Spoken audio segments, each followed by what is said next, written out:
પચાસ છે ને વાયર બાયેલા છે એના કારણે બી આટલા ઘરમાં છે ને બધામાં ભંગાર જ રહી. અમે ઘણી વાર નાખી દઉં, એક વાર પણ આગ લાગેલી છે, અમે ઉડાવેલી છે, અમે મોલ્લાના પડ્યા છે. આ લોકો છે ને ભંગો લાવી લાવીને અહીંયા જ ગાલે, વાયર લાગે, આ લાગે, તે લાગે. અમે 2 થી 3 વાર કીધું નહીં લાખો, તો અમારું ઘર છે એમ કે તમારું ઘર અહીંયા રહેવો ને, તમે રહેવા કોઈ ના પડે છે તો ભંગો કઈ અહીંયા લાગે? ભંગો તમારા ઘરે તમે ત્યાં લાખો, અહીંયા કા ભંગો લાગે? તમે અમારી જાનહાની થાય. ગેસના બાટલા બ્લાસ્ટ થયા છે, વાત મળી છે કેટલી સાચી? ગેસના બાટલા બધા મેં કાઢી લીધા છે. બધા ગ્લાસના બાટલા જેટલા બી રેડા છે ને બધા બાટલા મેં કાઢેલા છે જાતે.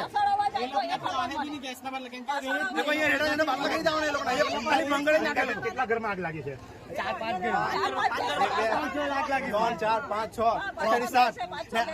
આમાં છે ને ખોલી છે, એ ખોલીમાં બહુ બધા ઘર છે, રૂમ બહુ બધા છે, બધામાં ભંગોળ છે, બધામાં આગ લાગે. તમે જોયો એટલે એને ખાલી જોઈ આવો પછાડથી કહીને જોયો, પછાડી કહીને જોયો. આ વ્યક્તિ એ છે કે અમે આવ્યા ત્યારથી અમે એને જોઈએ છે, તમે એની દશા જોઈને પણ સમજી શકો છો, કારણ કે ફાયર બ્રિગેડ ને એ પોતે લઈ જઈ રહ્યો છે ને એ બતાવી રહ્યો છે કે ભાઈ આ જગ્યા પર આટલા પાછળ રૂમ છે, કારણ કે સ્થાનિક છે ને આ યુવાન આગ લાગી ત્યારથી દોડધામ કર્યો છે. ભાઈ શું નામ છે તમારું? આશીષભાઈ, આ કેટલામી વખત આગ લાગી છે? આ બીજી વખત અમે જાતે ઓલાવેલી છે, અમે છોકરા થઈને. મારો ભાઈ પોતાનો એ અમે 2 જણ અંડા ભાઈને જાતે આગ પાણી લાખીને ઓલવેલી છે.